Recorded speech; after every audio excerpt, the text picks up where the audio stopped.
Hannibal, le lion des Alpes. La mer brillait sous le soleil d'Afrique, éclatante et immuable, comme une nappe d'argent que les vents d'été faisaient frissonner doucement. Au port de Carthage, les mâts des navires formaient une forêt mouvante, se balançant au rythme des vagues.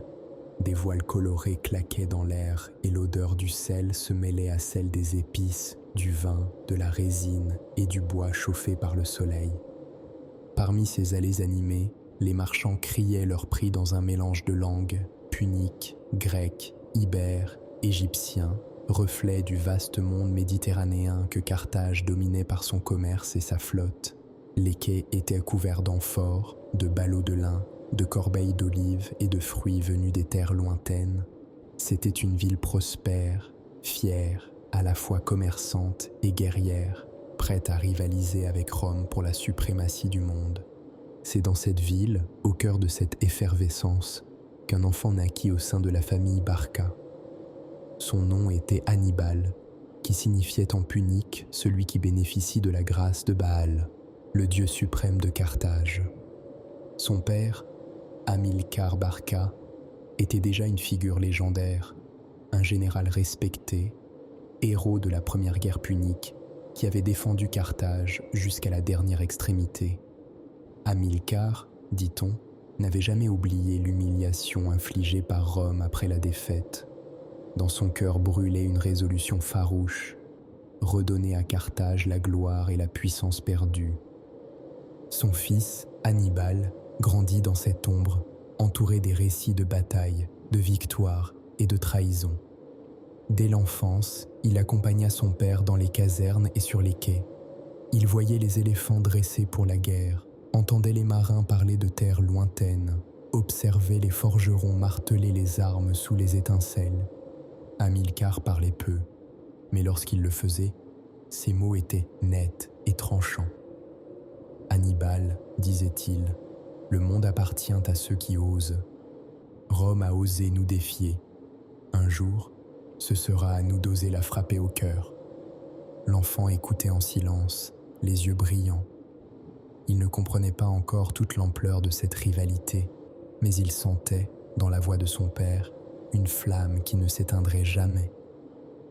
Un soir, Hamilcar appela son fils. « Viens avec moi, Hannibal. Il est temps que tu fasses un serment. » Ils quittèrent la villa familiale et montèrent les rues pavées qui menaient au temple de Baal-Hamon, le dieu suprême de Carthage. La nuit tombait et les torches illuminaient les escaliers monumentaux. Les prêtres, vêtus de longues robes blanches, chantaient en langue sacrée, tandis que la fumée d'encens montait vers les étoiles. Le temple dominait la ville entière. De sa terrasse, on voyait les ports étinceler dans l'obscurité, et plus loin, la mer sombre s'étendant à perte de vue. Les vents portèrent le parfum du sel et des épices, et le bruit des vagues se mêlait aux psalmodies des prêtres. Hamilcar conduisit Hannibal devant l'autel de pierre noire. « Mets ta main ici, ordonna-t-il doucement. L'enfant obéit. La pierre était froide sous ses doigts. Les flammes des torches projetaient des ombres dansantes sur les colonnes du temple. « Répète après moi, » dit Hamilcar d'une voix grave. « Je jure de ne jamais être l'ami de Rome. » Hannibal répéta les mots, la voix tremblante d'émotion. « Je jure de ne jamais être l'ami de Rome. » Hamilcar le regarda longuement, puis posa sa main sur son épaule. « Souviens-toi, mon fils, ce serment n'est pas seulement pour moi. Il est pour Carthage, pour nos dieux, pour notre liberté. Rome est comme un feu. Si on ne l'éteint pas, il dévorera tout. » Hannibal leva les yeux vers son père. Dans la lumière des torches, il vit la détermination d'Hamilcar, mais aussi une fatigue profonde, comme si le poids du destin reposait déjà sur ses épaules d'enfant. Ce soir-là, Hannibal ne dormit pas. Allongé dans sa chambre, il entendait au loin les bruits du port, les cris des marins, le vent qui frappait les voiles. Les paroles de son père résonnaient encore dans son esprit. Il ne savait pas que ce serment, prononcé à l'âge où d'autres enfants jouent encore aux osselets, le conduirait un jour à travers des montagnes de neige, face à des armées innombrables et jusque dans la mémoire éternelle des hommes. L'homme derrière le général. En grandissant, Hannibal révéla une personnalité complexe, à la fois fascinante et insaisissable. L'enfant fougueux qui avait juré de haïr Rome devint un jeune homme d'une intelligence vive, doté d'une curiosité insatiable. Son esprit semblait toujours en éveil. Il posait des questions sans relâche, non seulement sur la guerre et la politique, mais aussi sur les croyances, les coutumes et les rêves des peuples qu'il rencontrait. Sous la direction de précepteurs choisis avec soin par son père, Hannibal reçut une éducation exceptionnelle. Il apprit le punique, langue de Carthage, et des marchands de la Méditerranée, mais aussi le grec, langue de la philosophie et des sciences, le latin, pour mieux comprendre l'ennemi, et même les dialectes plus rudes des Ibères et des Numides. Cette maîtrise des langues n'était pas un simple ornement intellectuel, c'était une arme politique. Elle lui permettait de parler directement aux chefs des tribus, sans interprète, créant un lien de confiance immédiat. Polybe rapporte que lorsqu'Hannibal s'adressait à ses alliés dans leur propre langue, leur visage s'éclairait d'un mélange de surprise et de respect. Mais Hannibal n'était pas seulement polyglotte. Il s'intéressait aux mentalités et aux traditions. Il observait les cérémonies, les marchés, les conseils de guerre des tribus alliées. Il savait que pour rallier un peuple, il fallait comprendre son âme. Ainsi, lorsqu'il s'entretenait avec un chef gaulois, il parlait de courage et d'honneur. Avec un marchand grec, il évoquait la richesse et la prospérité. Avec un roi africain, il discutait de lignages et de dieux anciens. Cette souplesse d'esprit était l'une de ses forces secrètes. Là où d'autres voyaient seulement des soldats, lui voyait des hommes avec des espoirs et des peurs. Les deux visages d'Hannibal. Ceux qui l'avaient côtoyé de près disaient souvent qu'Hannibal avait deux visages, presque deux âmes. Le premier visage était celui d'un homme chaleureux et accessible. Le soir, après une longue marche ou une bataille, il s'asseyait près des feux de camp, partageait le vin des soldats, écoutait leurs récits et riait de leurs plaisanteries. On le voyait parfois aider un soldat blessé à se relever ou tenir dans ses mains un enfant offert en hommage par une tribu alliée. Dans ces moments, il semblait être un simple compagnon de route, proche et humain. Cette attitude créait un lien de fraternité rare entre un général et ses hommes. Mais il existait un second visage, celui du stratège impassible. Lorsqu'il se retirait pour réfléchir, Hannibal pouvait rester des heures en silence, penché sur une carte tracée dans la poussière, ou fixant l'horizon avec une intensité qui troublait ceux qui l'approchaient. Ses yeux, sombres et calmes, semblaient voir plus loin que les collines et les forêts. Il voyait les mouvements futurs des armées, les alliances qui se feraient et se briseraient, les issues possibles d'une guerre qui n'était pas encore commencée. Dans ces instants, il devenait presque inquiétant, comme s'il se tenait déjà à moitié dans un autre monde, celui des plans et des prédictions, un chef parmi les hommes. Contrairement à beaucoup de chefs de son temps, Hannibal n'imposait pas l'obéissance par la peur. Il savait se faire respecter par l'exemple et non par la terreur. Il marchait toujours en tête de ses colonnes, partageait la poussière et la fatigue de ses hommes. Il dormait sous la même tente, mangeait la même ration de pain grossier et de viande séchée. Il portait des vêtements simples, refusant les ornements inutiles. Cette proximité créait une loyauté profonde, presque filiale. Ses soldats l'appelaient tantôt Abba, un mot punique signifiant le père, tantôt le lion, à cause de sa force tranquille et de sa ruse au combat. Certains légionnaires romains capturés dans ces campagnes, même prisonniers, reconnaissaient en lui une sorte de grandeur, disant qu'il inspirait plus le respect que la haine. Dans les bivouacs, Hannibal s'entretenait longuement avec ses officiers. Il leur expliquait ses plans, non pour les impressionner, mais pour qu'ils comprennent et adhèrent à sa vision. Cette transparence renforçait encore la cohésion de son armée, composée de peuples si différents, ibères, africains, gaulois, numides, et même quelques Grecs aventuriers.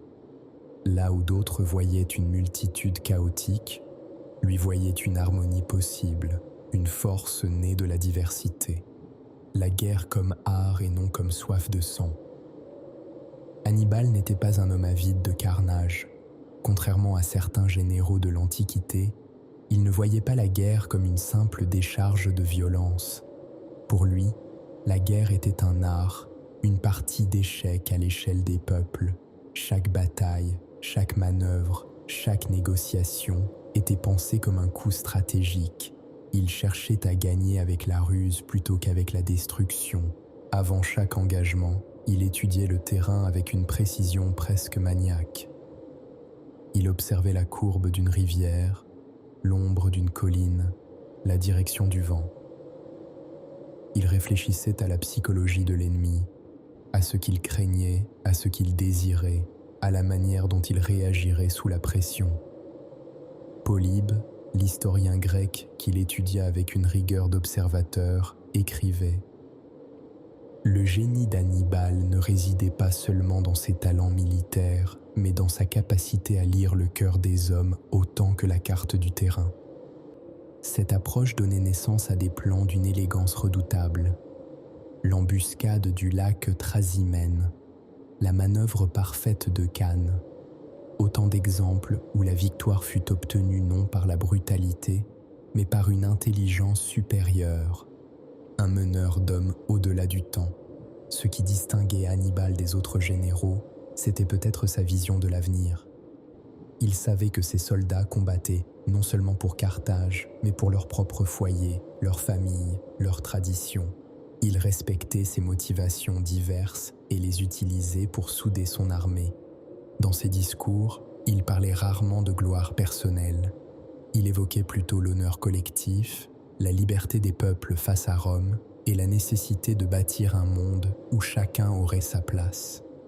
C'est ce qui fit dire à certains de ses contemporains qu'Hannibal n'était pas seulement un chef militaire, mais un bâtisseur de rêves. Lorsque l'on marchait derrière lui, que l'on voyait son manteau simple flotter dans le vent et sa silhouette se découper sur les montagnes, on avait l'impression de suivre non pas un homme, mais une idée vivante, l'appel de l'Espagne. Lorsque Hamilcar Barca mourut, la douleur se répandit dans Carthage comme une rumeur sombre portée par le vent marin. Pour Hannibal, ce fut la perte non seulement d'un père, mais d'un maître et d'un guide. Il était encore jeune, mais déjà formé par des années de voyage et d'apprentissage aux côtés de son père. À l'âge où d'autres garçons jouaient encore dans les ruelles de la ville, lui avait déjà chevauché dans les plaines ibériques, traversé des rivières en crue, assisté à des négociations complexes et même à des batailles. Après la défaite de la première guerre punique, Hamilcar avait compris que Carthage devait chercher ailleurs les ressources nécessaires pour se relever. Son regard s'était tourné vers l'Espagne, alors appelée Hispania. Cette péninsule, vaste et montagneuse, était une terre de richesses extraordinaires, argent, fer, chevaux réputés pour leur rapidité et guerriers redoutables. Pour Carthage, l'Espagne représentait l'espoir d'un nouveau départ. L'Espagne n'était pas une entité unie. Elle était composée de tribus indépendantes, souvent rivales entre elles, chacune fière de ses traditions et de ses dieux. Certaines vivaient dans des citadelles fortifiées au sommet de collines abruptes, d'autres dans des plaines fertiles où poussaient les vignes et les oliviers. Les Ibères avaient le sens de l'honneur et une réputation de guerriers farouches. Ils se battaient avec de petits boucliers ronds et des épées courtes et larges, les falcatas, qui pouvaient trancher une lance romaine d'un seul coup précis. Hamilcar, puis son gendre Hasdrubal le Beau, comprirent que la conquête par la seule force serait vaine. Alors, ils employèrent une stratégie subtile, combiner la diplomatie, les mariages politiques et les alliances commerciales. Chaque ville ou tribu était approchée avec une offre adaptée, l'or pour les chefs marchands, des alliances matrimoniales pour les lignages puissants et parfois la protection militaire contre une tribu rivale. Lorsque la persuasion échouait, la guerre venait sceller la soumission. Peu à peu, Carthage tissa une toile invisible qui reliait ces peuples disparates. Dans les grandes plaines du sud, on voyait s'élever des entrepôts et des forges financés par les Carthaginois. Dans les montagnes, des fortins protégeaient les routes commerciales. Et sur les rivières, des bateaux légers transportaient les minerais vers les ports méditerranéens. Hannibal accompagna la famille Barca dans ce vaste projet. Pour lui, l'Espagne fut une école de la vie. Il y apprit non seulement l'art de la guerre, mais aussi celui du commandement et de la persuasion. Il passait des journées entières à écouter les anciens des tribus parler de leurs mythes et de leurs ancêtres. Il assistait aux cérémonies religieuses, goûtait les plats locaux et surtout, il parlait leur langue.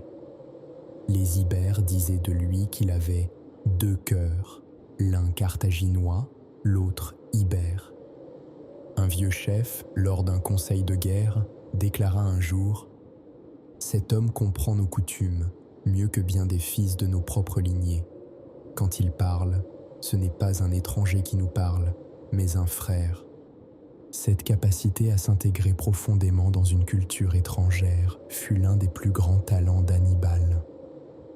C'est elle qui permit à Carthage de transformer ses tribus dispersées en une force cohérente.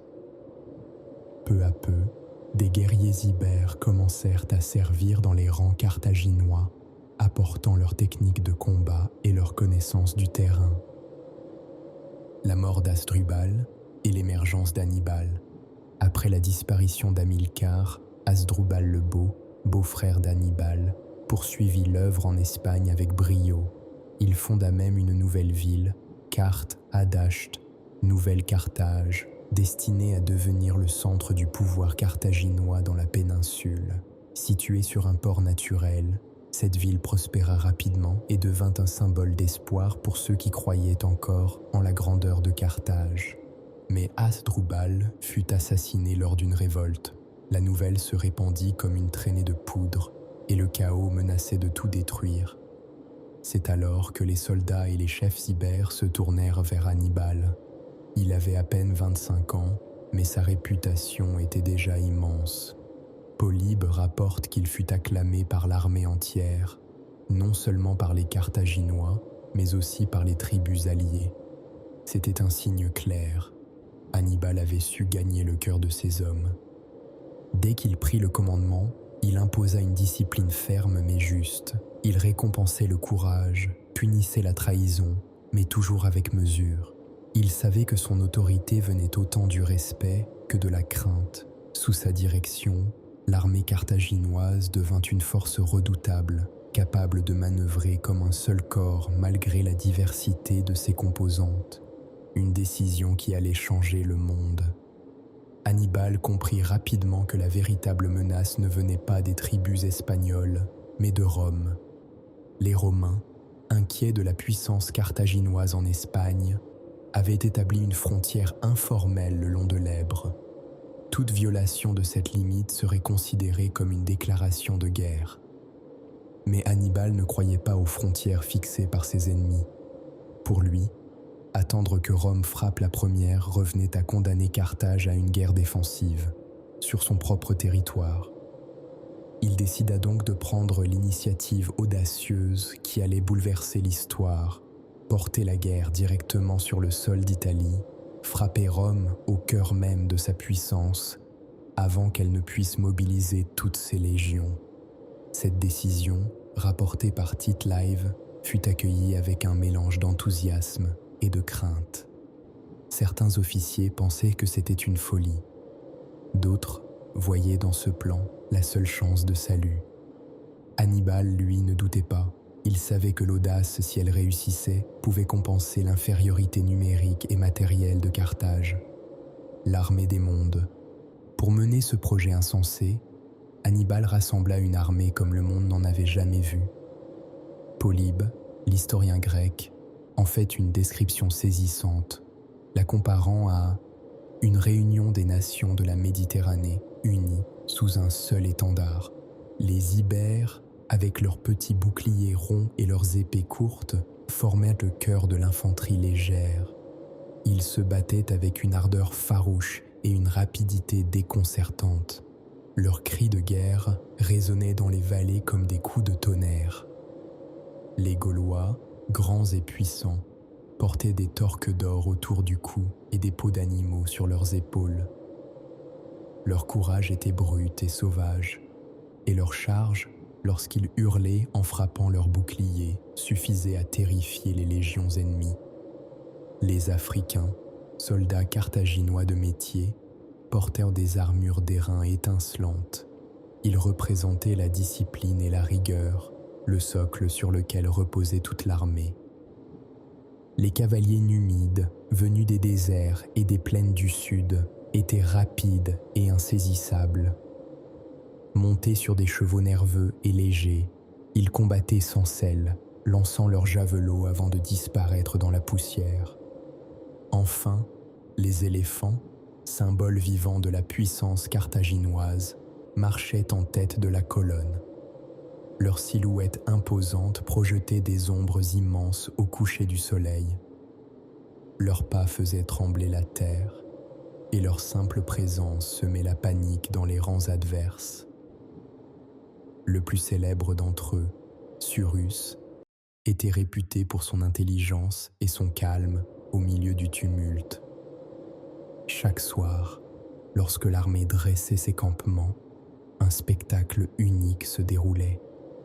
Autour des feux, on entendait une cacophonie de langues et de chants, les rythmes tribaux des Ibères, les airs mélancoliques des Gaulois, les hymnes carthaginois et les cris joyeux des cavaliers numides.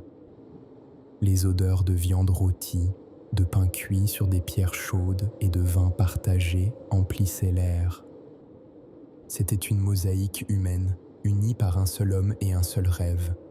Hannibal passait de feu en feu, parlant tantôt en grec, tantôt en punique, parfois dans les dialectes des tribus. Il écoutait, riait, réconfortait. Sa présence donnait à chacun le sentiment de faire partie d'une aventure qui dépassait sa propre vie. Ainsi, sous les étoiles méditerranéennes, se préparait l'expédition la plus audacieuse de l'Antiquité. Une marche qui allait mener cette armée disparate des rives d'Espagne jusqu'au cœur de l'Italie, à travers des montagnes que l'on croyait infranchissables et face à la République la plus puissante du monde. Vers les Alpes, Hannibal avait longuement médité son choix. Il connaissait les voies habituelles que les armées prenaient pour envahir l'Italie, la mer, dominée par la flotte romaine, et les plaines du nord, surveillées par les légions. Choisir ces chemins revenait à se jeter dans la gueule du loup. Alors, il osa l'impensable, franchir les Alpes, ces murailles de pierre et de glace que les hommes considéraient presque comme une frontière divine. Ce pari paraissait insensé. Ses propres officiers, pourtant habitués à ces audaces, tentèrent de le dissuader. Les Gaulois qui servaient dans son armée racontaient des histoires terribles, des précipices sans fond, des avalanches, des sentiers si étroits que deux hommes ne pouvaient s'y croiser, des tribus montagnardes prêtes à fondre sur les voyageurs. Mais Hannibal savait que la surprise serait son arme la plus redoutable. Rome ne s'attendrait jamais à voir surgir une armée par ces cimes que l'on croyait infranchissables. Ce choix audacieux, risqué au-delà du raisonnable, lui donnerait peut-être l'avantage dont il avait besoin. Le départ d'Espagne, la marche commença sous un ciel d'automne, clair et frais. Les vents descendaient déjà des montagnes, porteurs d'une odeur de neige et de résine. Les arbres perdaient leurs feuilles, qui tombaient en tourbillons rouges et or sur les sentiers. L'armée, immense et disparate, s'étirait comme un long serpent multicolore à travers vallées et collines.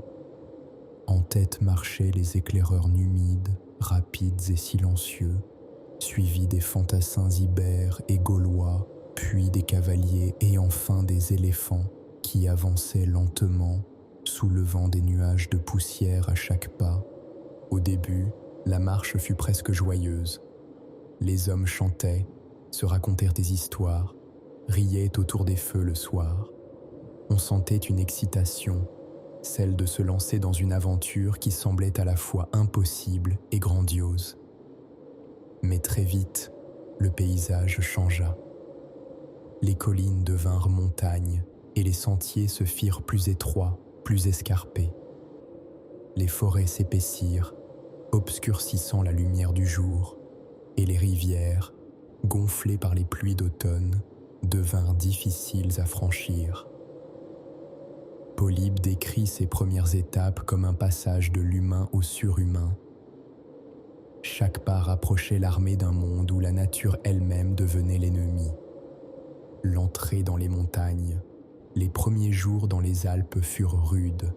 Le terrain était traître, pierres glissantes, racines cachées, pentes abruptes. Les torrents rugissaient entre les rochers, parfois si bruyamment qu'il fallait crier pour s'entendre. Les pins noirs s'accrochaient aux falaises comme des griffes tordues et leurs troncs grinçaient sous le vent. La nuit, le froid s'abattait brutalement, il mordait la chair et gelait les gourdes d'eau en quelques heures. Les soldats, habitués au climat plus doux, grelottaient sous leurs manteaux de laine. Le souffle des éléphants formait de grands nuages de vapeur qui se mêlaient au hurlement du vent. On entendait aussi, plus lointain, le craquement sinistre des glaciers et des neiges instables, comme si la montagne respirait lentement. Chaque soir, le campement ressemblait à une petite cité vivante, faite de tentes et de feux vacillants. Les flammes projetaient des ombres dansantes sur les visages fatigués. Des hommes chantaient encore, mais leurs voix étaient les plus basses, comme étouffées par la majesté du lieu. Là, sous les étoiles innombrables, chacun prenait conscience de sa fragilité face à la nature. Polybe écrit avec justesse que ces jours furent une lutte non pas contre un ennemi, mais contre la montagne elle-même. C'était un combat silencieux où chaque pierre pouvait devenir un piège, chaque souffle de vent une menace, les embuscades des tribus alpines. Comme si les éléments ne suffisaient pas, des tribus montagnardes commencèrent à harceler l'armée. Elles connaissaient chaque sentier, chaque recoin, et surgissaient soudain des forêts pour attaquer, puis disparaissaient aussitôt. Des pierres étaient roulées depuis les hauteurs, des flèches sifflaient dans l'air froid, frappant hommes et bêtes. À plusieurs reprises, des colonnes furent coupées du reste de l'armée, et il fallut combattre pied à pied pour les dégager.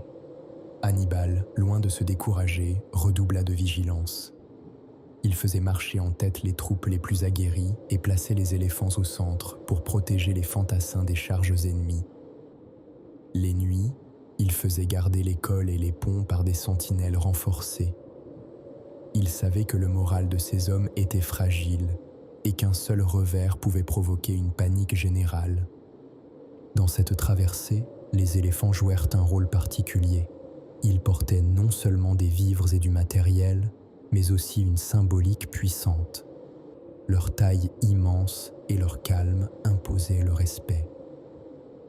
Lorsqu'ils avançaient dans la neige, leurs silhouettes sombres se détachaient sur le blanc immaculé comme celles de créatures mythiques. Leurs trompes se levaient parfois pour pousser un cri grave et profond qui résonnait dans la montagne, rappelant à tous que la force de Carthage marchait encore malgré les épreuves. Parmi eux se trouvait Cyrus, le plus grand et le plus sage.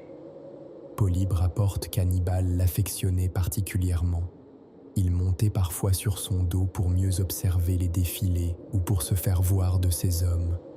Dans ces moments, la simple vue d'Hannibal, dressé sur ce géant paisible, suffisait à redonner courage à toute l'armée.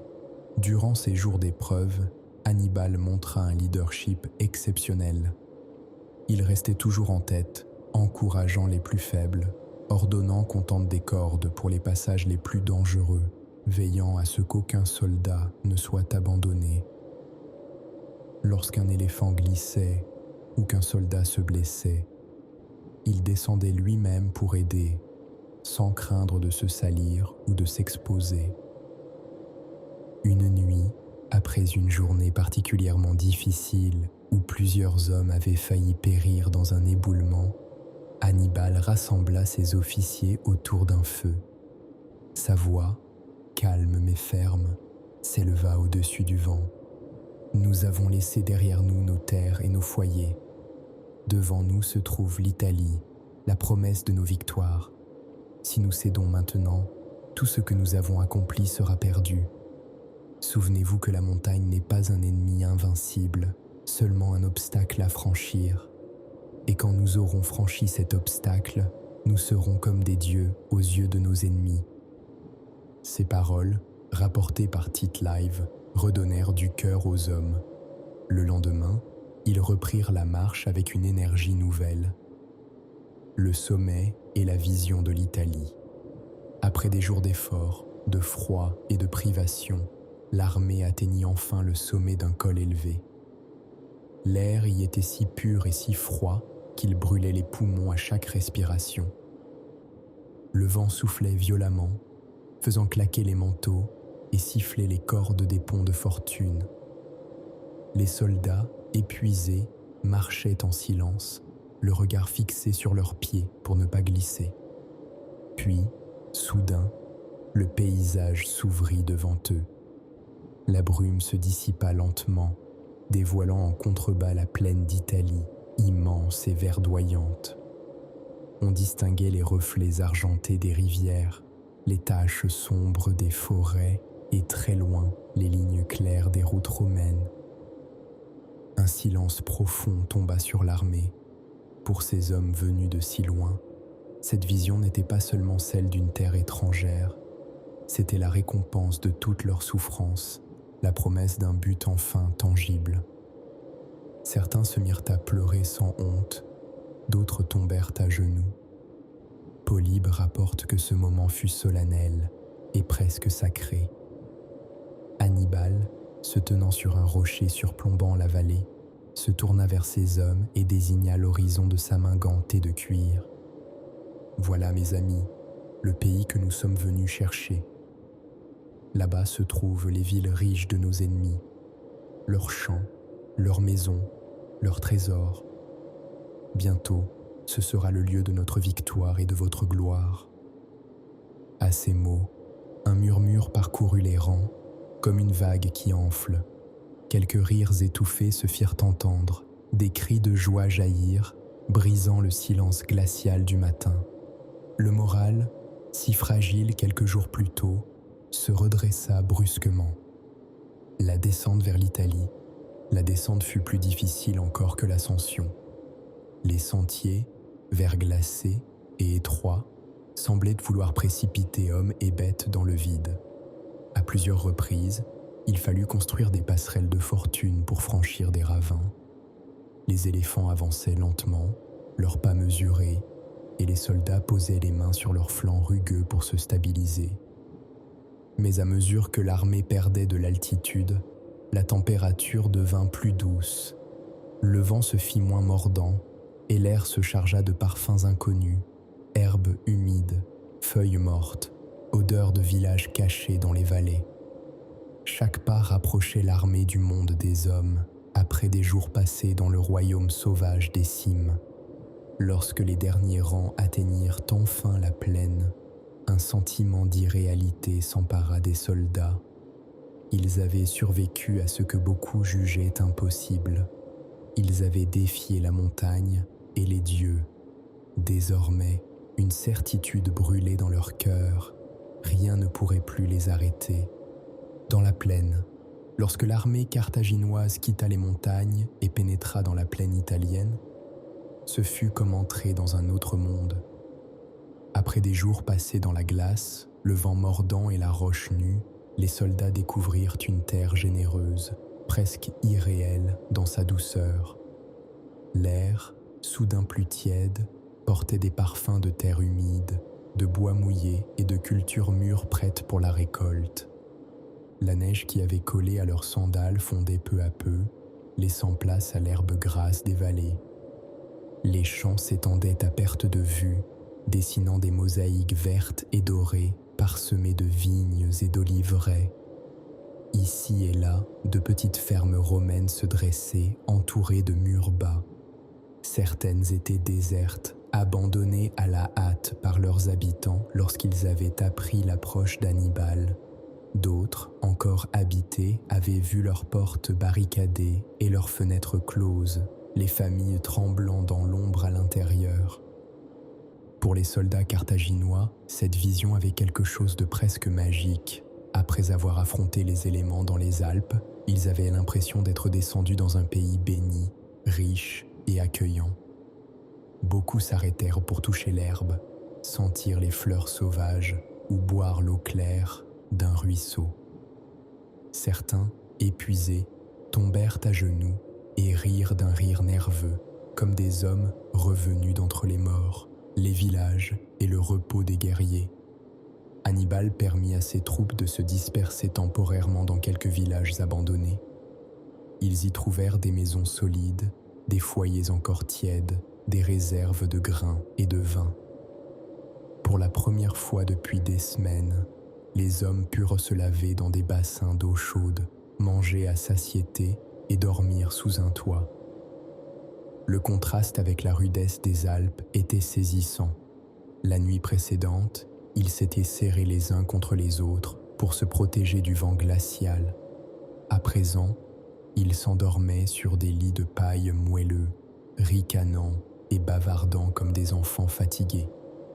Certains racontaient leurs péripéties dans la montagne, exagérant les dangers et riant de leur propre peur. D'autres chantaient doucement, leur voix se mêlant au bruit familier d'un village endormi. Autour des feux, l'odeur du pain et de la viande grillée emplissait l'air.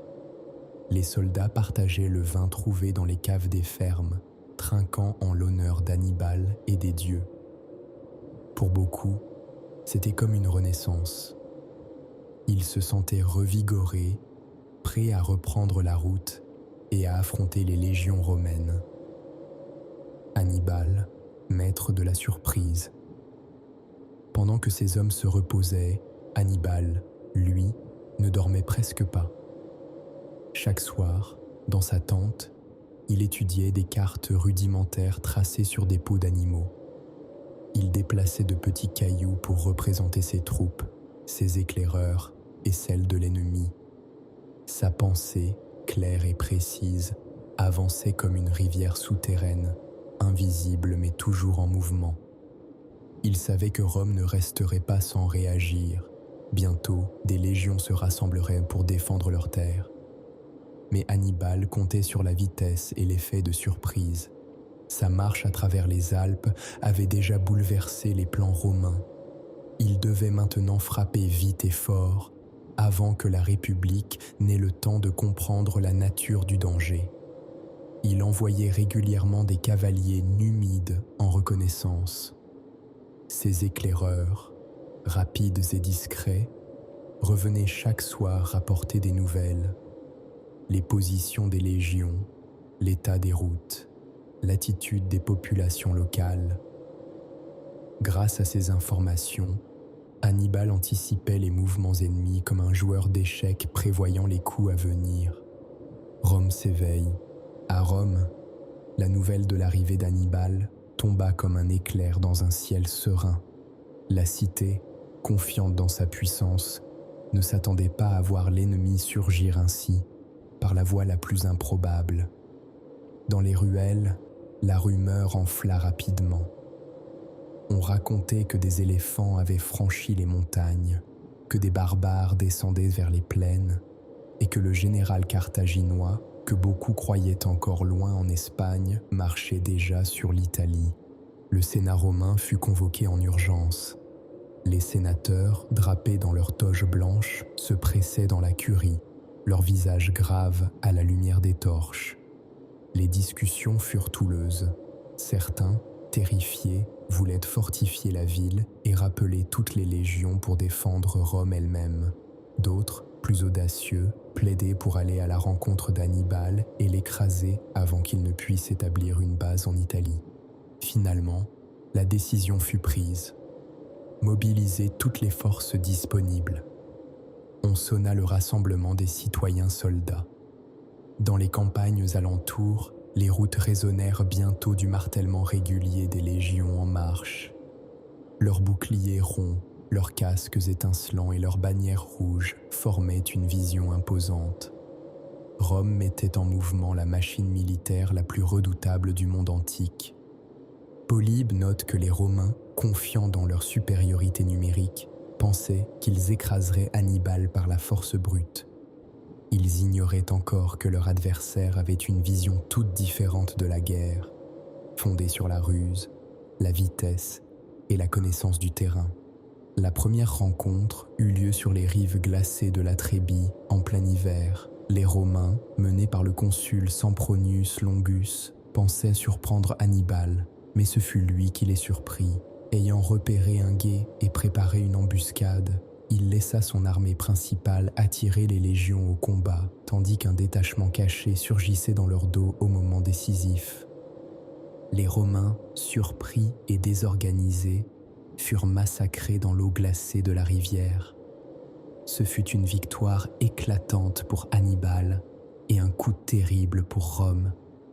L'hiver italien, froid et humide, amplifia encore les souffrances des vaincus. Les rescapés, transis et épuisés, regagnèrent leur camp avec des récits terrifiants qui commencèrent à semer la peur dans toute la République. Quelques mois plus tard, Hannibal frappa à nouveau, cette fois au lac Trasimène. Le lieu se prêtait à une manœuvre audacieuse, une route étroite longeant le lac, bordée de collines boisées. Il y cacha ses troupes durant la nuit, disposant chaque unité comme les pièces d'un puzzle parfait. À l'aube, lorsque les légions romaines s'engagèrent dans le passage, le brouillard s'éleva du lac et enveloppa tout dans une brume impénétrable. Soudain, un cri retentit et la montagne sembla s'éveiller. Des milliers de guerriers surgirent des collines, descendant comme une vague furieuse sur les Romains piégés entre la rive et les pentes. Ce fut un désastre total. L'armée romaine fut anéantie et son consul Flaminius tué dans la mêlée. Polybe, admiratif, écrit que cette embuscade était le modèle même de la ruse militaire où la victoire fut obtenue sans combat frontal, par l'intelligence seule. La légende d'Hannibal grandit encore ce jour-là. La peur et la colère à Rome, la nouvelle du désastre du lac Trasimène plongea Rome dans une panique profonde. Des messagers arrivaient sans cesse, rapportant des récits toujours plus sombres. Dans les rues, on voyait des familles pleurer leurs fils et leurs maris. Les temples se remplirent de suppliants, les prêtres multiplièrent les sacrifices pour apaiser les dieux. Mais derrière la peur se cachait une détermination nouvelle. Rome, humiliée, décida de frapper un grand coup. Elle rassembla la plus grande armée de son histoire, plus de 70 000 hommes, une marée humaine de boucliers, de lances et d'étendards. Cette armée, confiée au consul Polémile et Terentius Varro, devait affronter Hannibal dans un combat décisif. Le lieu choisi fut une plaine ouverte, près d'un petit village nommé Cannes, où Rome espérait enfin mettre un terme à l'audace carthaginoise. La veille de la bataille, le camp carthaginois s'étendait comme une mer de tentes sombres au milieu de la plaine. Les feux, allumés au crépuscule, scintillaient dans l'obscurité, pareils à des étoiles tombées sur la terre. La fumée montait en volutes légères, se mêlant à la brume du soir. L'air portait des parfums mélangés, celui du cuir des boucliers, de la sueur des hommes et de la viande grillée qui cuisinait sur les foyers. L'atmosphère, pourtant, n'était pas celle d'une armée inquiète. Il y avait une étrange sérénité, comme si chacun sentait que le lendemain serait un jour décisif.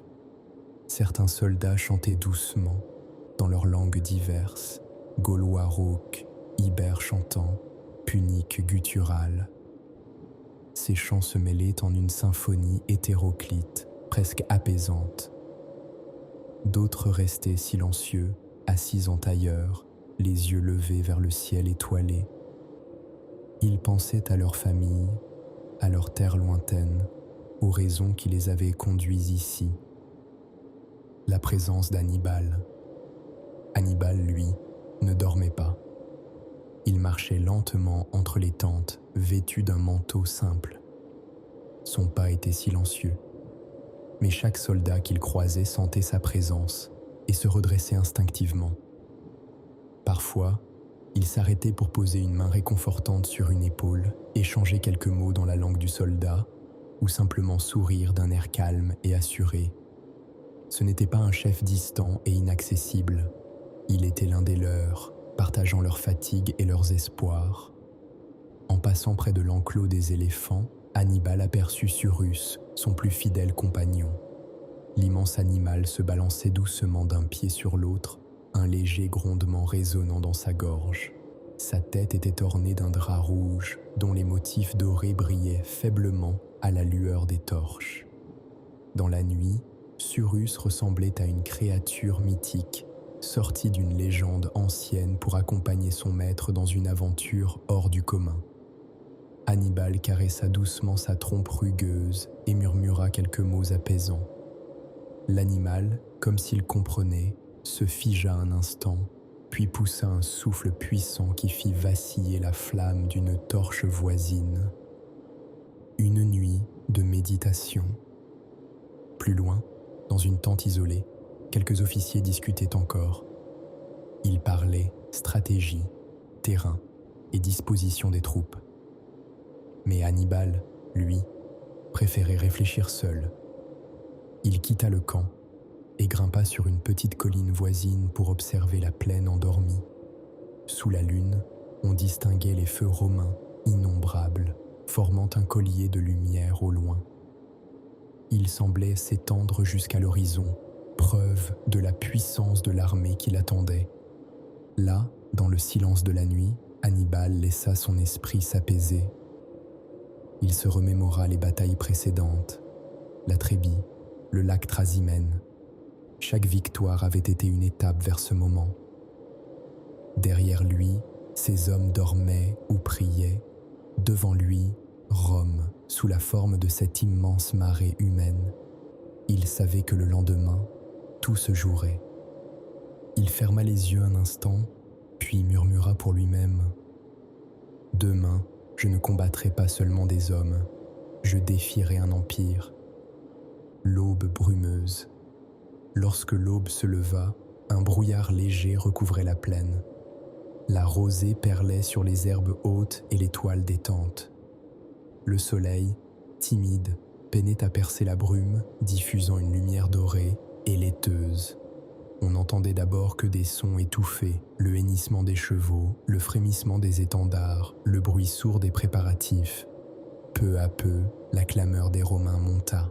Leurs trompettes résonnèrent dans l'air humide, et des milliers de voix répondirent. Les légions se mirent en marche avec une régularité impressionnante. De loin, elles semblaient invincibles, comme une muraille vivante avançant inexorablement. Leurs boucliers reflétaient la lumière du matin, et leurs rangs serrés évoquaient une marée métallique prête à submerger tout sur son passage. Le piège se referme. Hannibal, debout au centre de sa ligne, observait calmement l'avancée romaine. Il avait disposé ses troupes avec une précision extrême, chaque unité occupant l'endroit exact prévu dans son esprit. Au centre, il plaça ses soldats gaulois et espagnols légèrement avancés par rapport au reste de la ligne. Cette formation dessinait une courbe fragile, comme le ventre d'un arc tendu. Ces troupes, moins solides, avaient pour mission de reculer lentement, de céder du terrain sans rompre complètement. Sur les ailes, Hannibal cacha sa cavalerie et ses troupes d'élite africaines, disciplinés et puissants, Ces soldats étaient l'arme secrète qui allait décider du sort de la bataille. À l'arrière, la cavalerie numide attendait dans le silence, ses chevaux piaffant d'impatience. Leur rôle serait de frapper au moment exact, comme la foudre tombant d'un ciel serein, l'illusion de la victoire.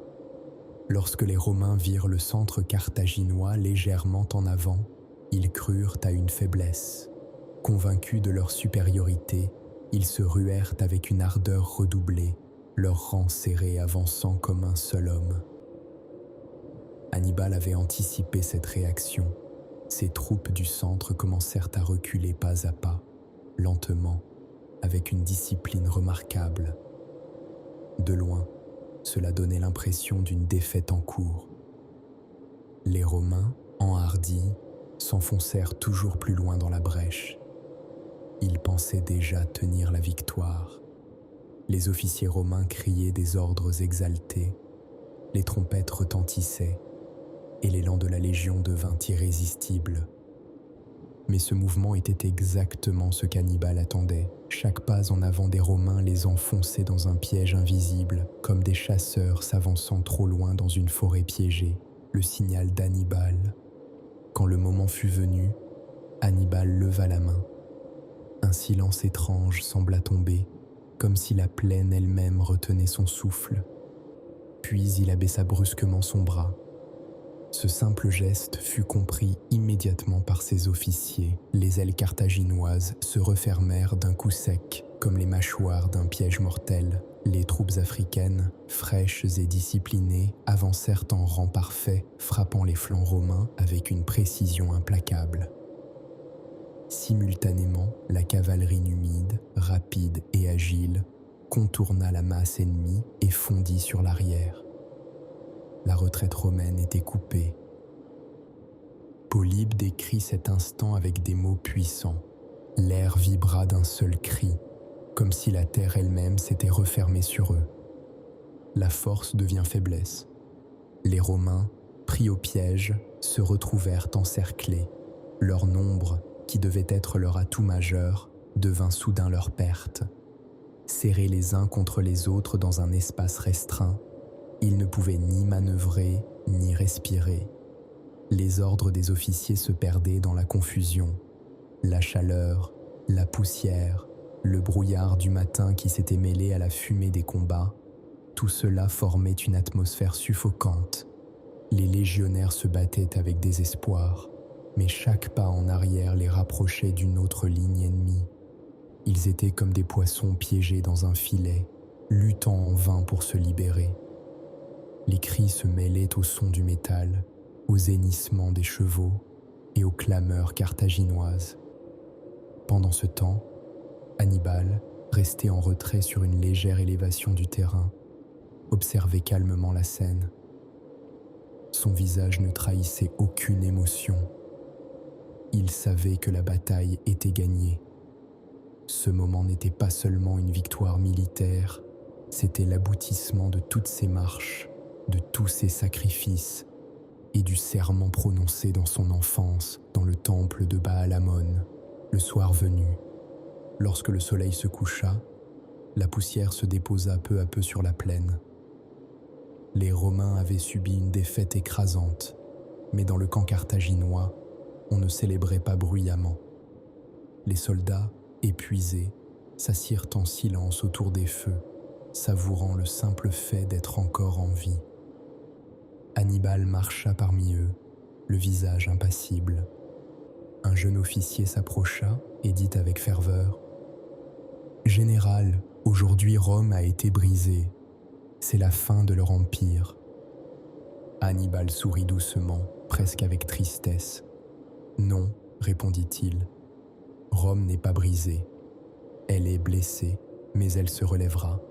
Nous avons remporté une grande victoire, mais la guerre n'est pas finie. » Puis il s'éloigna, gravissant une petite colline pour observer la plaine dans la lumière dorée du soir. Surus, l'éléphant, se tenait à ses côtés, immobile comme une statue vivante. Dans le calme de ce crépuscule, Hannibal semblait seul avec ses pensées.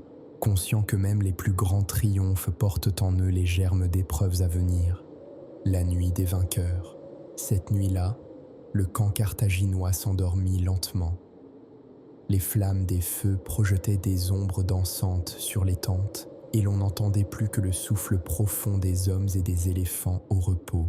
Hannibal, assis près de Cyrus, observa longuement les étoiles. Il songea à Carthage, à son père Hamilcar, au serment prononcé autrefois dans le temple. Il savait que le chemin serait encore long et que Rome ne se soumettrait pas facilement.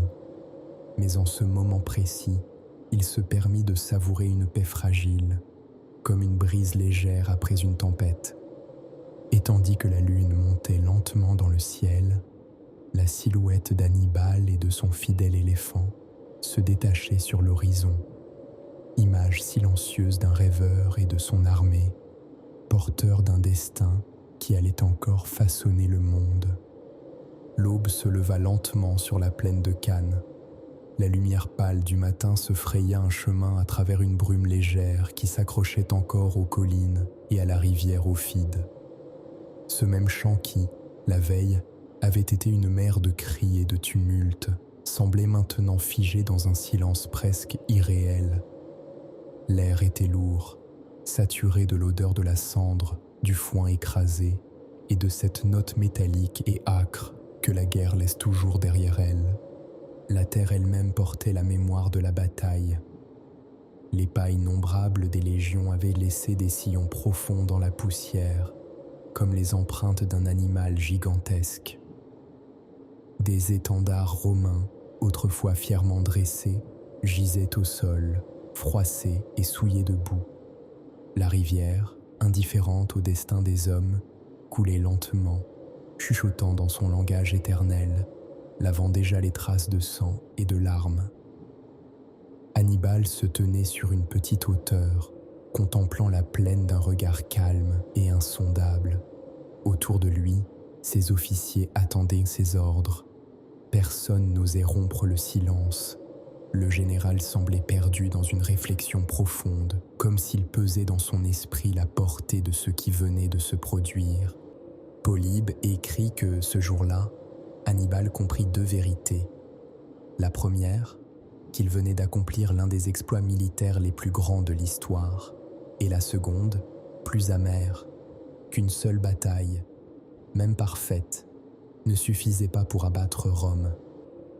Il avait vaincu une armée, mais non un peuple.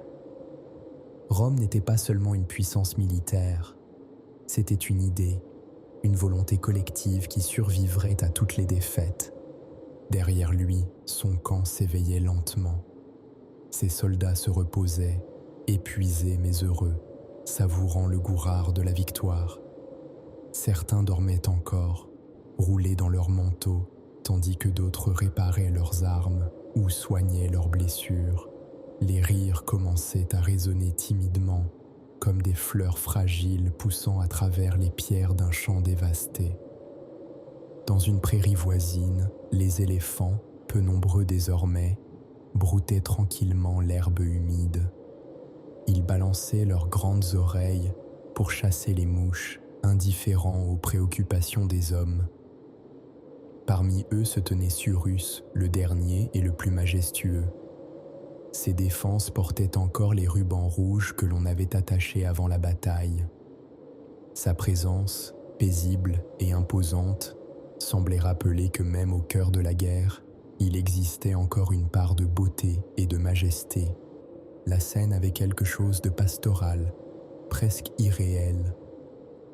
Comme si, l'espace d'un instant, la guerre s'était effacée, laissant place au simple spectacle de la nature et des hommes au repos. Mais Hannibal savait que ce silence n'était que le calme avant la tempête. Rome refuse de mourir. À Rome, la nouvelle de la défaite de Cannes se répandit comme une tempête dévastatrice. Les rues furent envahies par les rumeurs, les pleurs et les cris. Des familles attendèrent des nouvelles, priant les dieux dans les temples, leurs visages blêmes sous la lumière tremblante des torches. On disait que jamais, depuis sa fondation, Rome n'avait connu une telle catastrophe. Plus de 50 000 hommes étaient tombés en une seule journée. le Sénat se réunit dans l'urgence. Dans la curie, les sénateurs, drapés dans leurs toges, avaient le visage marqué par la fatigue et la peur. Certains pleuraient ouvertement, d'autres frappaient la table de colère. L'atmosphère était lourde, chargée d'émotions et d'inquiétudes. Des voix s'élevaient, contradictoires et passionnées. Certains proposaient d'envoyer des émissaires à Hannibal pour négocier la paix, voire pour capituler. D'autres, plus farouches, appelaient à la vengeance immédiate, même au prix d'un dernier sacrifice. Tite-Live rapporte qu'un silence stupéfait suivit les paroles d'un vieux sénateur qui, se levant avec gravité, déclara « Tant qu'il nous restera un souffle de vie, Rome ne pliera pas. Tant qu'un citoyen romain pourra tenir une épée, jamais cette cité ne sera esclave. » Ce fut un tournant. Plutôt que de céder à la peur, Rome choisit la résistance. Elle ne se soumettrait pas. Elle se relèverait, coûte que coûte. La stratégie du temporisateur. Dans ce moment critique, un homme se distingua, Fabius Maximus. Surnommé plus tard Cunctator, le temporisateur, il proposa une stratégie radicalement nouvelle. Plutôt que de chercher une bataille décisive, comme Rome l'avait toujours fait, il recommanda la patience. Éviter les affrontements directs avec Hannibal, harceler ses troupes par de petites escarmouches, couper ses lignes de ravitaillement, l'empêcher de recruter de nouveaux alliés. Et surtout, gagner du temps. Cette approche choqua de nombreux Romains. Elle semblait contraire à l'honneur et à la tradition militaire. Beaucoup l'accusèrent de lâcheté, le surnommant même le temporisateur, avec mépris. Mais Fabius savait que l'audace d'Hannibal ne pouvait être contrée que par une prudence extrême. Peu à peu, sa stratégie fit ses preuves. Hannibal, habitué à des adversaires qui se précipitaient dans ses pièges, se retrouva face à un mur invisible, fait de patience et de persévérance. Les années en Italie, la marche sans fin. Après Cannes, Hannibal passa de nombreuses années en Italie, poursuivant une guerre qui ressemblait parfois à une longue errance. Son armée traversait des paysages variés, des plaines fertiles baignées de soleil, des collines couvertes de vignes et d'oliviers, des villages perchés où les habitants observaient en silence son passage, leurs visages à demi cachés derrière des volets clos. Certains peuples se rallièrent à lui, séduits par ses promesses de liberté et de prospérité. D'autres, restés fidèles à Rome, lui opposèrent une résistance tenace. Chaque victoire carthaginoise était suivie d'une défaite, chaque ralliement d'une trahison. C'était une guerre sans fin, où l'on avançait autant par la diplomatie que par l'épée. Ces marches quotidiennes devinrent presque un rituel sacré. Chaque matin, au son grave des cors, la colonne se formait lentement, suivant un ordre précis. En tête, les cavaliers numides, rapides comme le vent, partaient en éclaireur. Leurs chevaux nerveux bondissaient comme des flèches vivantes sur les sentiers. Derrière eux, les fantassins ibères et gaulois, rieurs et bruyants, apportaient leur énergie et leur fougue. Ils chantaient souvent, leur voix grave et puissante résonnant dans la campagne. Puis venaient les troupes africaines, disciplinées et silencieuses, marchant d'un pas régulier, leurs armures scintillant sous le soleil. Enfin, les derniers éléphants, majestueux et lents, fermèrent la marche. Chacun de leurs pas faisait trembler légèrement la terre. Même épuisés, ils inspiraient un sentiment de respect et de sécurité. À la tombée de la nuit, les camps s'illuminaient de centaines de feux. Les odeurs de viande grillée, de vin chaud et de pain cuit se mêlaient dans l'air. Les langues s'entremêlaient, créant une mélodie cosmopolite, punique, ibère, gaulois, grec, numide. Autour des flammes, on racontait des histoires, on riait, on pleurait parfois. C'étaient des moments de fraternité où la guerre semblait lointaine. Hannibal, au cœur de son armée. Dans ces moments de repos, Hannibal circulait parmi ses hommes. Il écoutait leurs récits, répondait à leurs questions, encourageait les blessés, consolait les plus jeunes. Il parlait dans la langue de chacun, comme un père parlant à ses enfants. Ce lien direct était l'un de ses plus grands atouts. Ses soldats ne le voyaient pas seulement comme un général, mais comme le cœur vivant de leur armée. Pour eux, Hannibal incarnait plus qu'un chef. Il représentait un rêve commun, l'espoir que les peuples de Méditerranée puissent exister libres, loin de la domination romaine. Le poids des années, mais les années passées, et la guerre s'enlisait. Hannibal gagnait des villes, en perdait d'autres, sans jamais parvenir à atteindre Rome elle-même. La République, comme une hydre aux têtes multiples, se régénérait sans cesse. Chaque défaite semblait la rendre plus forte, plus déterminée. L'armée carthaginoise, elle, s'amenuisait peu à peu. Les pertes s'accumulaient. Les renforts venus d'Espagne ou d'Afrique étaient rares et insuffisants. Même les éléphants, autrefois si nombreux et majestueux, disparurent presque tous au fil des campagnes. Seul Cyrus, déjà vieux et fatigué, continuait de marcher aux côtés d'Hannibal. Sa silhouette, familière et imposante, était devenue un symbole vivant des premiers jours de gloire. Pour les soldats, Cyrus représentait la mémoire de ce qu'ils avaient accompli ensemble. Hannibal lui-même portait les marques de ses années de lutte. Ses cheveux, autrefois noirs et épais, se parsemaient maintenant de mèches grises.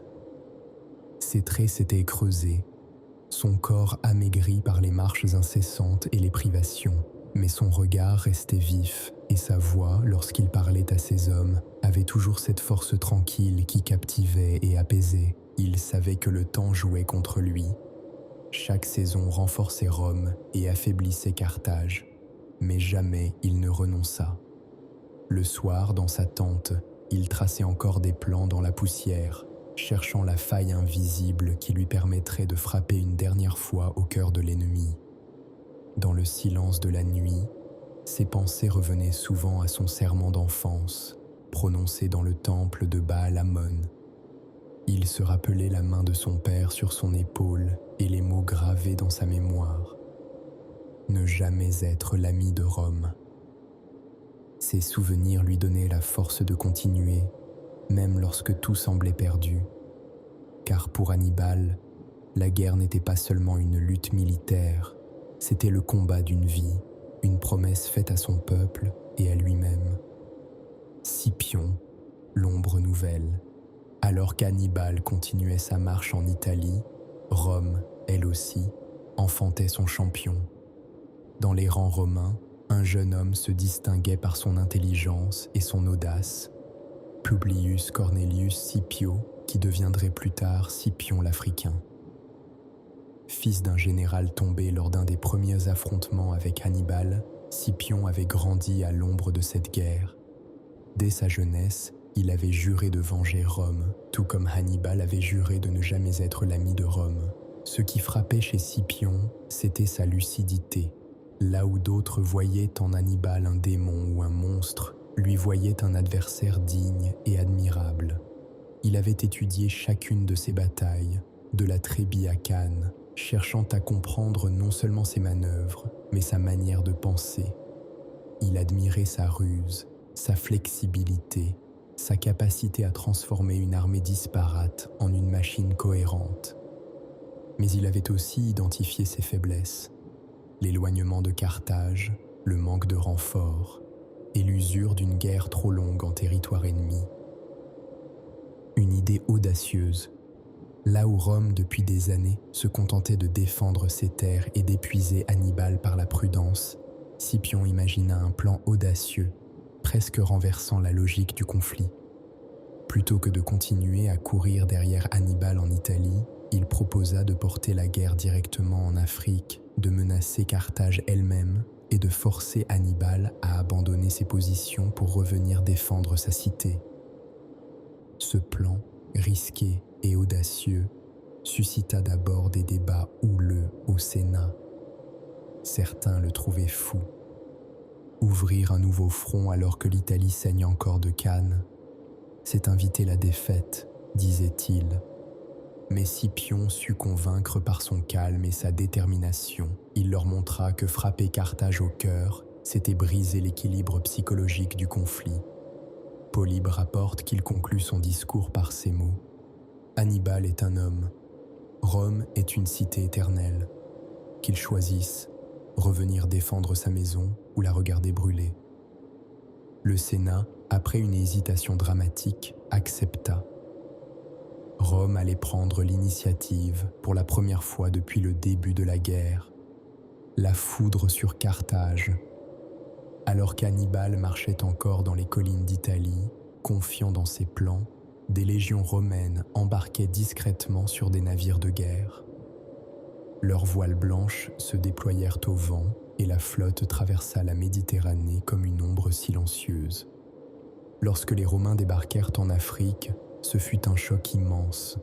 Les ports carthaginois brûlèrent, les cités alliées furent prises par surprise, et des escarmouches éclatèrent jusque dans l'arrière-pays. Partout, la panique se répandit. Les marchands craignaient pour leurs routes commerciales, les paysans abandonnaient leurs récoltes, et les chefs militaires carthaginois se disputaient au lieu de s'unir. Carthage, terrifié, rappela Hannibal. Un message urgent fut envoyé à travers la mer, lui ordonnant de rentrer immédiatement. Pour Hannibal, ce fut une déchirure. Le retour d'Hannibal, après tant d'années passées en Italie, tant d'espoir et de sacrifices, il devait tout abandonner. Les villes qu'il avait conquises, les alliances péniblement construites, tout s'effaçait en un instant. Il rassembla ses troupes, réduites et fatiguées, et se dirigea vers la côte. Le voyage de retour fut silencieux. L'armée carthaginoise embarqua sur des navires qui tanguèrent doucement sous la brise marine. Sur les ponts, les soldats restaient pensifs, leurs visages marqués par les années de guerre. Certains fixaient la mer d'un air absent, d'autres dormaient, roulés dans leurs manteaux. Personne ne chantait. Seuls les grincements du bois et le claquement régulier des voiles troublaient le silence. Hannibal, lui, se tenait à l'avant du navire amiral. Sa silhouette se découpait sur le ciel changeant, droite et immobile. Il ne parlait pas. Ses pensées s'étaient tournées vers Carthage, qu'il n'avait pas vue depuis si longtemps. Lorsqu'enfin la côte apparut, il aperçut la ville scintiller sous la lumière dorée du soir. Les tours et les dômes semblaient presque irréels, comme un souvenir d'enfance. Mais ce qu'il ressentit ne fut pas la joie. Carthage n'était plus la cité conquérante de son jeune âge. Elle lui apparut comme une ville fatiguée, inquiète, divisée. Ses remparts, autrefois symboles de puissance, semblaient maintenant fragiles et vulnérables. À son arrivée, la population se pressa sur les quais.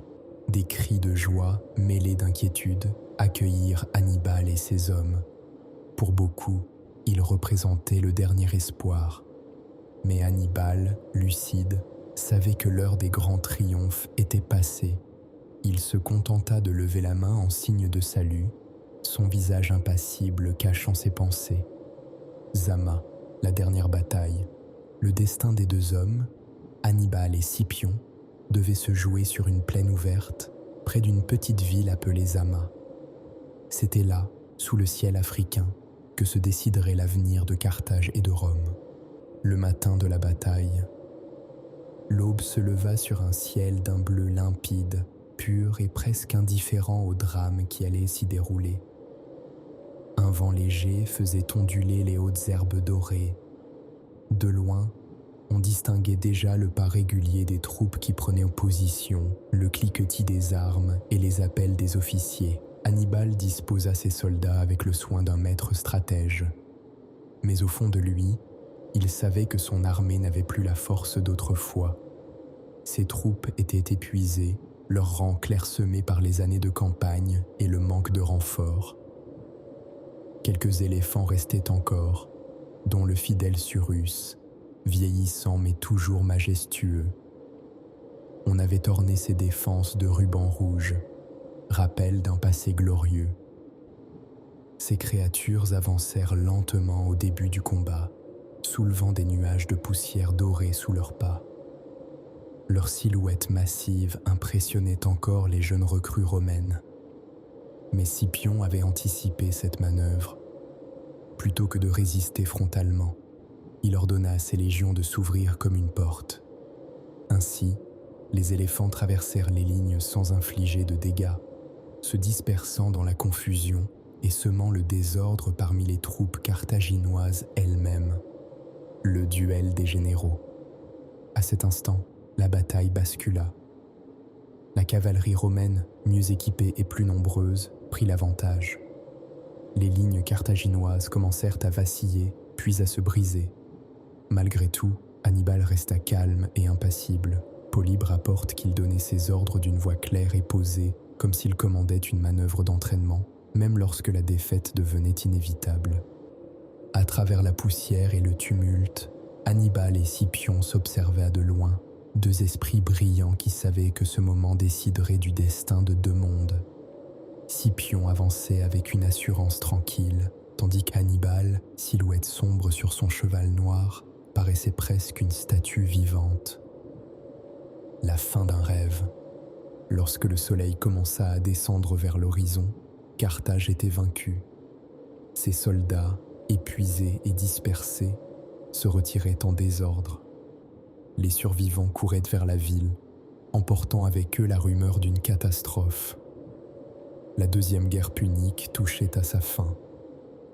Hannibal, droit sur son cheval, resta un moment immobile, contemplant la plaine où s'éteignait la lumière du jour. Autour de lui, le vent soulevait la poussière, et dans le silence revenu, on entendait seulement le battement lointain des tambours romains. Il ne prononça pas un mot. Il savait que ce jour marquait la fin d'un rêve, celui de voir Carthage dominer à nouveau la Méditerranée. Mais il savait aussi que son nom, lui, ne s'effacerait jamais. Scipion avait remporté la victoire militaire. Hannibal, lui, entrait dans la légende éternelle. Après la guerre, Rome imposa des conditions très dures. Carthage dut livrer sa flotte, payer un tribut écrasant et renoncer à toute ambition militaire. Hannibal, respecté même par ses ennemis, ne fut pas exécuté. Scipion, admiratif de son adversaire, lui laissa la vie sauve. Mais Hannibal n'était plus qu'un général sans armée. Il devint un homme politique, tentant de réformer Carthage de l'intérieur.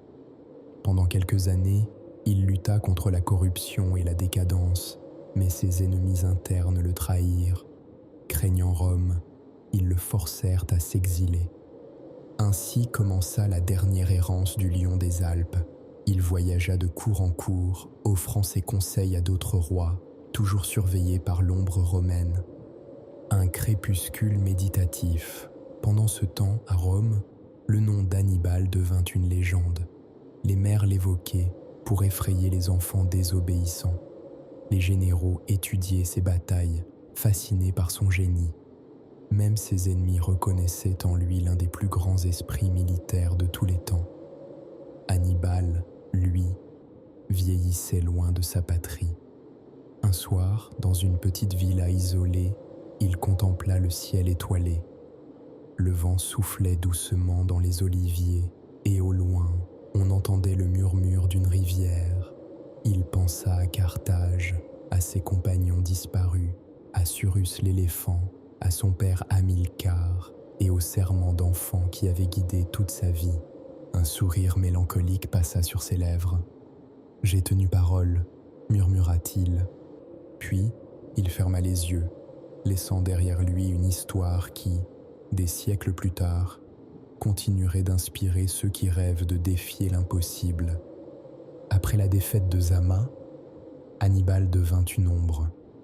Rome l'avait laissé en vie, par respect autant que par calcul, mais sa présence à Carthage inquiétait. Certains le voyaient encore comme un héros, d'autres comme un danger. Ses réformes politiques, audacieuses et justes, dérangeaient les élites corrompues. Bientôt, Ses propres concitoyens, par crainte de Rome, l'obligèrent à s'exiler.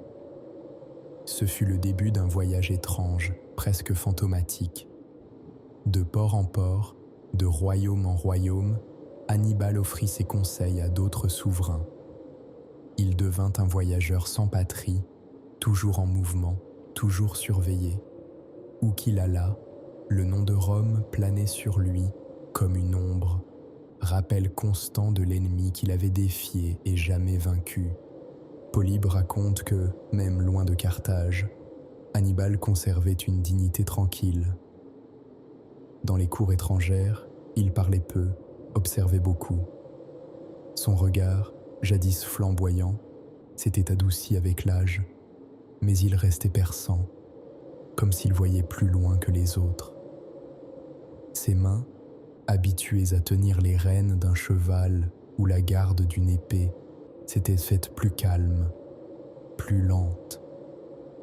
Mais lorsqu'il posait ses mains sur une carte, les jeunes généraux se penchaient pour écouter, fascinés par la clarté de ses conseils. Le dernier refuge, après des années d'errance, Hannibal trouva asile auprès d'un roi d'Asie mineure. La villa qui lui fut offerte se trouvait sur une colline, entourée d'oliviers et de cyprès. De là, on voyait la mer, immense et calme, s'étendant jusqu'à l'horizon. Le matin, les vagues étincelaient sous la lumière douce, et le soir, elles se teintaient d'or et de pourpre avant de disparaître dans l'obscurité. Cette demeure était simple, quelques pièces fraîches, des murs blanchis à la chaux, une terrasse d'où l'on pouvait contempler le coucher du soleil. Pour un homme qui avait dirigé des armées et défié un empire, cette retraite avait quelque chose d'irréel. Polybe imagine qu'Hannibal, dans ses derniers jours, se remémorait souvent son enfance à Carthage. Les rues bruyantes du port, l'odeur du sel et des épices, la main ferme de son père sur son épaule. Souvenir du passé. Le soir, assis sur la terrasse, Hannibal laissait ses pensées voyager. Le vent du large lui apportait des senteurs de résine et de mer. Parfois, il fermait les yeux et revoyait les campagnes d'Italie comme on revoit un rêve lointain. Il se rappelait la marche silencieuse des éléphants dans les vallées enneigées des Alpes, le souffle chaud de Surus qui s'élevait en nuages blancs dans l'air glacé et le son profond de leurs pas qui résonnait comme un tambour ancien.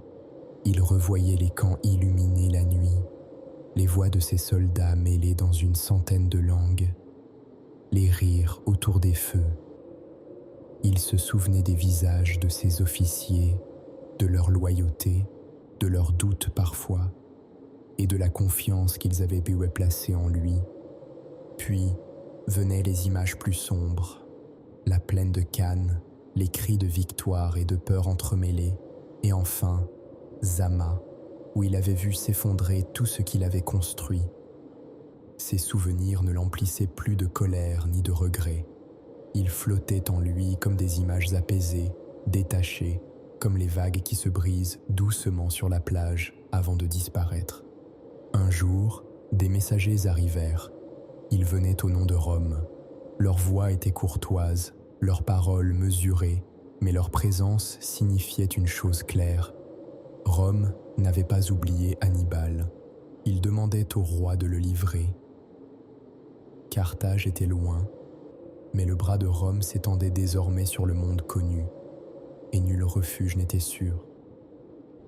Hannibal comprit que le cercle se refermait, comme autrefois à Cannes, mais cette fois sur lui seul. Il ne montra ni peur, ni colère. Il remercia le roi de son hospitalité, puis se retira dans sa villa, silencieux et calme. Ce soir-là, la mer était paisible. La lune traçait un chemin argenté sur les flots.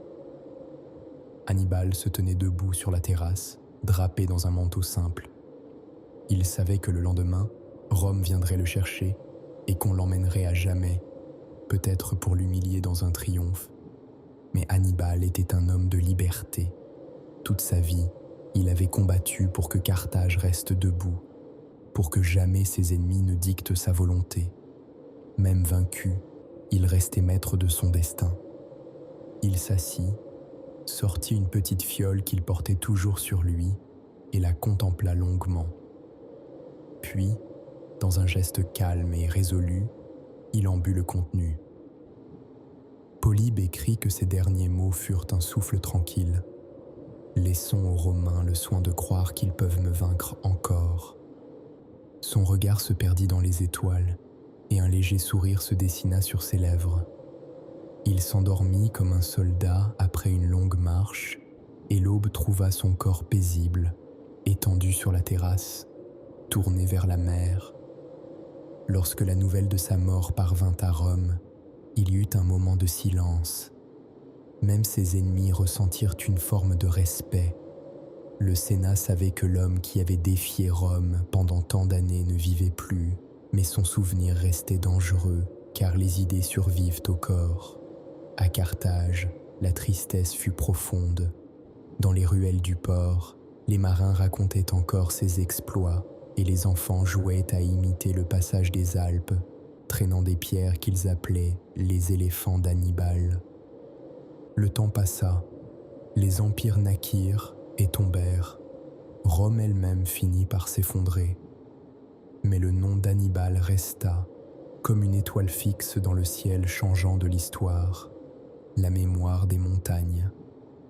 Aujourd'hui encore, dans certaines vallées alpines, les bergers parlent d'un ancien passage. Parfois, lorsqu'un brouillard épais descend des cimes et que les cloches des troupeaux résonnent faiblement, on croit entendre très loin le pas lourd d'un éléphant ou la voix grave d'un général qui encourage ses hommes à continuer. Ce ne sont peut-être que des légendes, ou peut-être l'écho éternel de cette marche incroyable quand un homme et son armée défièrent les dieux et les montagnes. Hannibal fut plus qu'un général. Il fut un rêveur, un bâtisseur d'impossibles. Son histoire est celle d'un serment d'enfant tenu jusqu'au bout, celle d'un homme qui, même vaincu, ne plia jamais devant la volonté d'un autre.